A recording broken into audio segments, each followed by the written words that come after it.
bring this story to light. He is live outside the Buffalo Diocese tonight. Charlie?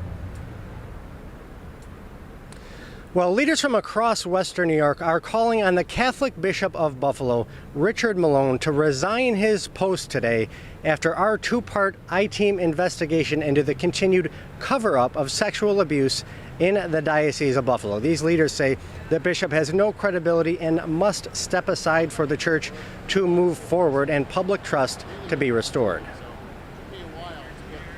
Bishop Malone knowingly and repeatedly put people in the Catholic Church, and in particular children, in harm's way when he decided to protect a group of predators instead of trying to help a group of victims.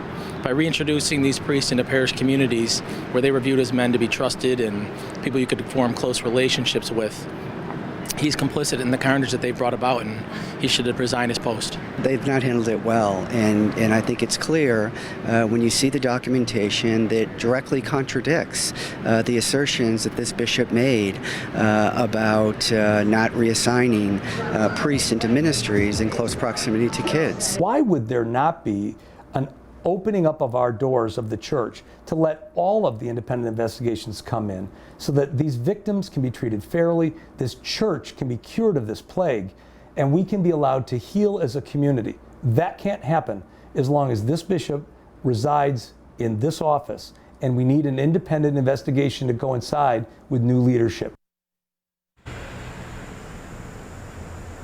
Now, these leaders want answers tonight, but we're hearing nothing but silence from the bishop and the church tonight. Meanwhile, privately, the bishop has sent an email to all priests and deacons in the diocese asking them to pray for him.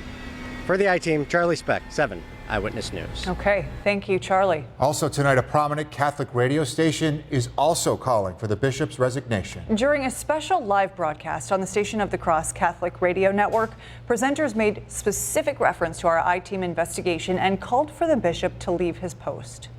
Again, if a bishop covered up abuse, they need to go, which is why we are calling on Bishop Malone of Buffalo to resign based on the facts presented in the recent investigative reports. It also seems quite clear that we do need to have immediate investigations into every diocese.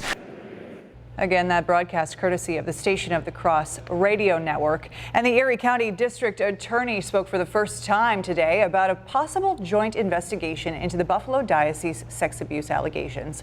John Flynn says his office is in contact with the New York State Attorney General's office and other district attorneys across the state. He says discussions are ongoing on how a potential joint investigation would work. They've got to figure out, who the players are, what counties statewide want to participate in this, and then once we find out who the statewide DA's office is who want to do it, then I presume we're going to have a meeting. I'm only the Erie County DA.